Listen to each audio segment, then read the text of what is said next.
Ask anyone who's owned rental property. Who takes better care of a house, the owner who lives in it or the tenant leasing it for a year?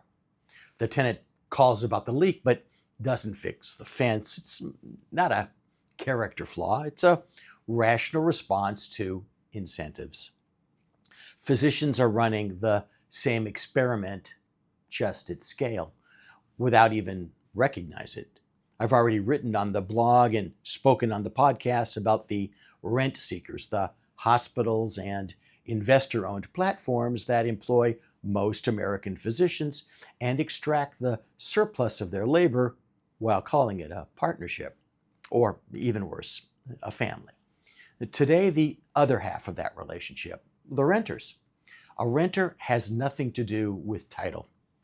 You can be called a partner or a shareholder in a professional corporation on paper. If you hold no real equity, nothing grows in value from your work, and there's nothing to sell when you leave. You're renting. For a physician who genuinely wants that, it's a perfectly legitimate choice. But most burnout noise comes from renters who never chose to be renters. Every year, they're asked to move faster, more RVUs, more patients, more quality metrics, more call. Every year they land in the same place, employed. No equity, further from ownership than when they started. That's the hamster wheel. Speed without distance. They'll tell you it's their practice, but it isn't. Ask what happens when the physician leaves. The patient panel stays, the facility stays, the entity collects whatever it's worth when it's sold, none of which the renter has any claim to.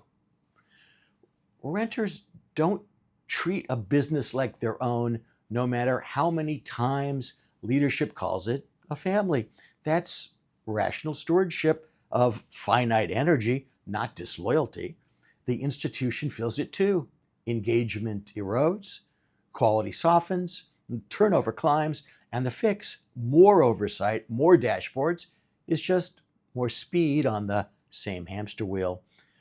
Not a wellness problem, a structural doom loop.